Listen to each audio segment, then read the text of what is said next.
Hello mga kabungis, welcome back again to another vlog. Ito po si Businax ngayon, hatid ang mukha ng balita. And ito mga kabungis, nadaanan lang po natin. At tinanong nga natin si Sir kanina kung ano yung lagay po dito, kung bakit po ang dami nga rin pong may parang merong kumusyon. And sabi nga rin po ni Sir na natanong natin, meron i-demolish daw po itong lugar na to ngayong araw po. Ito daw pong kahabaan, ayan.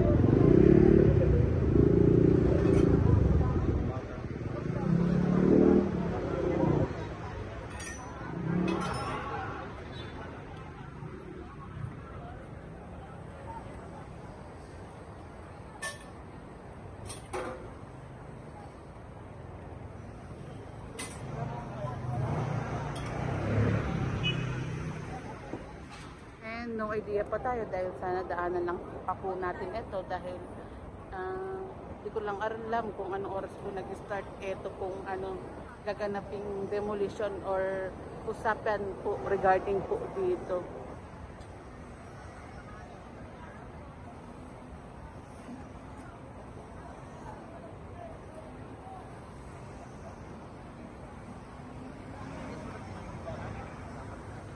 Bakit po kami makapag-prepare na din? Ang plaintiff po, nariyan na sa tabi-tabi, mamaya nariyan mo. Nakabay ko na agad yun. Kinusap na niyo gusto ng Valerian.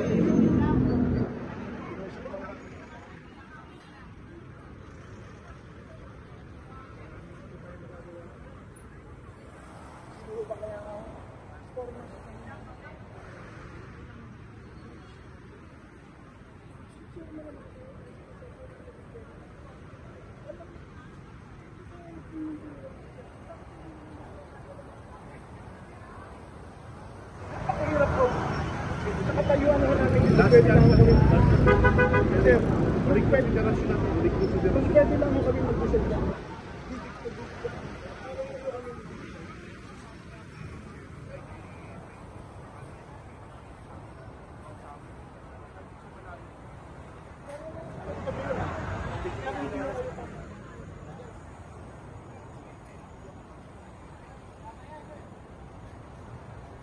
Tumabag pa konsyal kanila.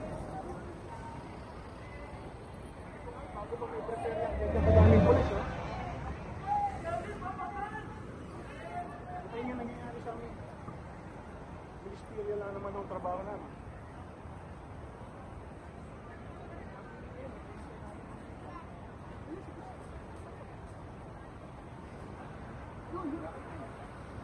Subo kayo, subo sa atin.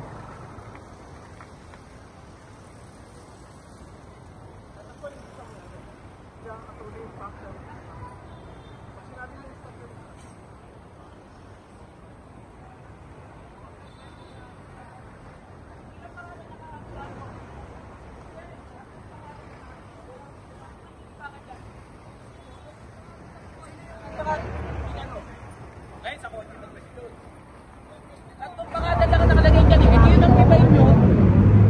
Oh. Diba? Kaya ano mo, tatlong pangalan na nakalagay dyan. Diba?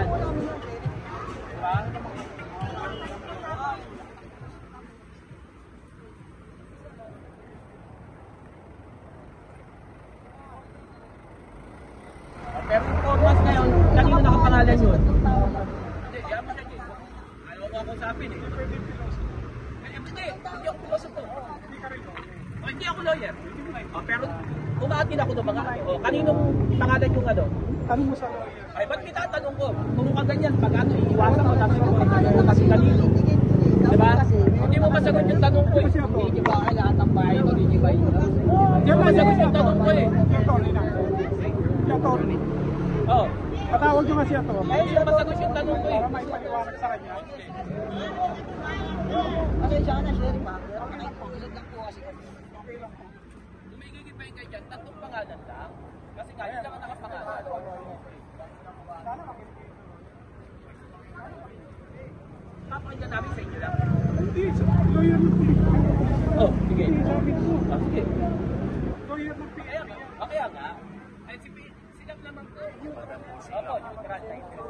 Sila po nandyan para po magano lang, gano'n ang pulo.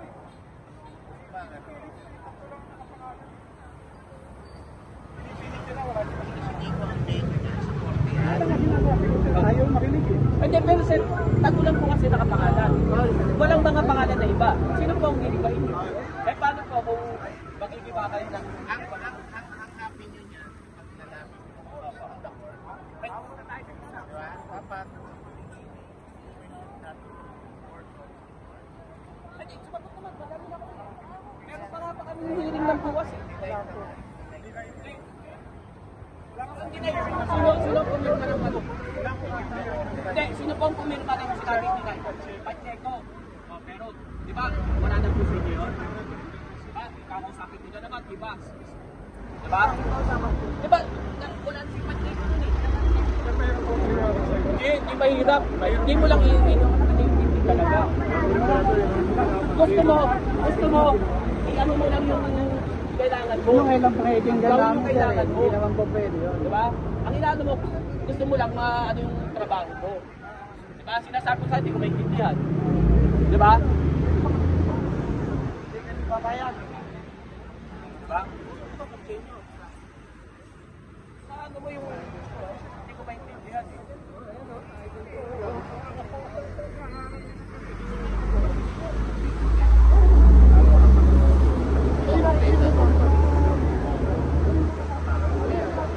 Di ba may papel kayo?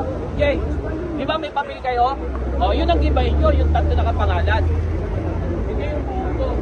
Sino naman yung dulo? Sige ba? Kaya tayo mo kausap. Sana yan mga kabungis ko yung sitwasyon ngayong araw po ito and demolition po ang gagawin po. Wala pa sa ngayon. Marami pa ano pangyayari dahil napadaan lang din po tayo dito. At nandito na rin po yung mga kapulisan po natin at yung mga mayroon din pong mga may attorney din po. Sheriff din po akong narinig.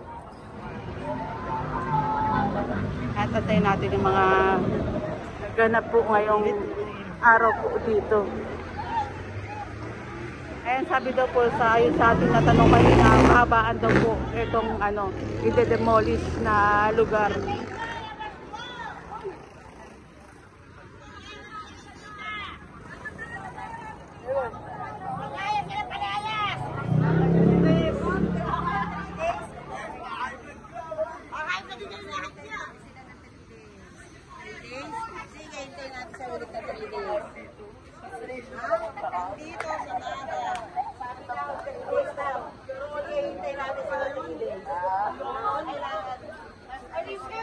Ano? 3 years? Pwede na yun! Except non-working holiday, ha? Ay, tanong mo nga, yung 3 days na yun, ha? Except non-working holiday. Next Friday, next Tuesday, and Thursday. Ang 3 days na binibigay nila. Ma'am, tanong ko lang kung ano po bang sabi po dito? Ano po bang sabi dito na i-demolish daw po? Kasi may dinimanda sila, 3 tao lang. Opo. Ngayon, yung 3 tao lang na yun, hindi nila binigyan ng karapatan na sagutin lahat. Ngayon, hindi ko alam ko kasi ano nangyari dyan eh. Basta nakita ko lang kasi dito kami. Itong side na to, nung nagre-renta kami ng lupa, binabayaran namin yan. 10 bahay lang kami pinagpapayan. Yung the rest, hindi ko alam yan. Ngayon, alam ko may problema yung kabila. Opo. Ngayon, ngayon, inuuna kami sinasama kasi alam nila may lalaban dito. 3 days lang, hindi kami kasama sa 3. Dapat yan, lahat ng nakatira dyan, pinadala nila ng summon letter. Hindi ka basta-basta magdidimanda ng 3 tao at hindi naman dito nakatira yung 3 tao. Hanapin niya doon sa tulong. Wala dito 3 taong dinimanda nila. Tapos basta-basta sila magpapaalis. Nung unang paalis nila, sasabihin nila, 1 week lang. Bumalik sila ng 4 days. O, 3 days na lang, magbalot-balot na kayo. Kahit sino, hindi mo pwedeng gawin sa tao yan na may bahay. Ano yan, hayop? Natasisipain mo para itanggalin sa bahay? Hanggang saan daw po ba ang gigibain, ma'am? Lahat ba? Hanggang doon po. Yung bahay. Ganyan. Tapos panoob. Meron po ba kayong panawagan po sa ating mga nakakataas para Basta ako nanganawagan sa Pangulo na ayusin niya tong problemang binibigay na nakabili na to. Na hindi man lang nagpapakita sa amin kung sino yung nakabili na yan. Pero nakalagay ko ng pangalan na Kai, ha? Chinese. Hindi siya nagpapakita rito, pinapupunta niya rito. Yung kanyang attorney at sheriff pa na sinasabi na yan para humarap sa amin. Tawagan kami ni Kai, puntahan niya kami sa barangay. Patawag niya lahat ang nakatira. Ano siya? Bigyan niya ng sariling relocation lahat ang mga nakatira dito. Ano? Papaalisin nila, wala namang bahay yan ang presidente nagbibigay ng bahay. Tapos sila nabili ng mga inchik na yan, nabili lang nila to. Aalisin nila basta-basta yung mga tao dito. Ang tagal na nila dito. Alam mo ba, yung lola, lolo nila, namatay na, mga anak na yan, magulang na yan. Papaalisin nila? Hindi. Wag. Nakakaawa, aalisan nila ng bahay. Ilang araw po ang binibigay daw po sa inyo? Ngayon nga, pumunta sila at parang mga hari na sa kanila daw itong lugar na to, sabi sa akin, paano ako nag-isa inyo yan? Ang tagal ko na rito nakatira sa bahay na to, sasabihin mo sa'yo. At nakilala namin yung pinagbibigyan namin ng renta, sasabihin mo sa'yo. At yung titulo niya, 2 years pa lang na nakatiluhan niya. Yung mga nakatira dito, 70 to 80 years na, ilang dekada na. Patatanggalin nila? Wala po bang notice po nagigibain po ito? Meron po ba?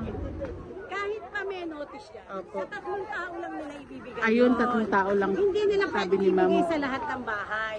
Sinasabi ko nga, kailangan ng summon letter ng bawat bahay. Sige, tanggalin na nila yung 3. At ngayon, bigyan nila kami ng summon letter na kami dinidimanda nila para lalabanan namin sila sa demanda. Yun na lang ang gawin nila. Opo. 3 taon tanggalin nila at padala niya kami ng kada summon letter, lalabanan na lang namin sila. Lahat ng mga nandito. Ayan, maraming salamat po, ma'am. At ayan, narinig na rin po natin yung regarding po dito sa lugar na ito. At pakita ko lang rin po sa inyo itong mga ganap ngayong umaga. Pero napakasakit mga kabungis, gigising ka na lang bigla na may mangyayaring ganito. Mawawalan ka ng bahay, pero hindi ko po alam yung usapin po regarding po dito pa. Kaya magtanong-tanong pa tayo at tignan pa natin yung mga pangyayari ngayong umaga po. Punta lang po tayo dito. Hindi ako makatawid eh.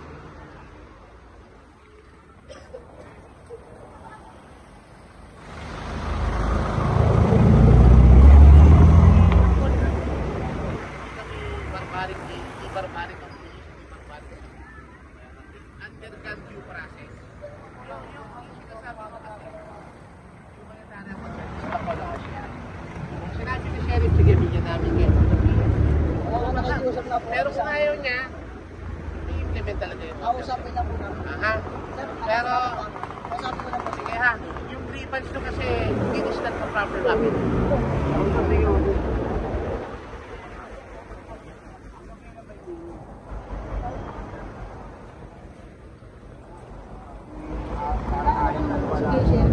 So bakit naman yung ganun na biglang para masunugan tayo. Nahin pa natin na sunugan. Natin gamit ng tao. Sunugan, pwede pa tayo. Oo, kung nasunugan niya, lang problema eh. Ano lang natin nakikita. Kaya sabi ko nga siya.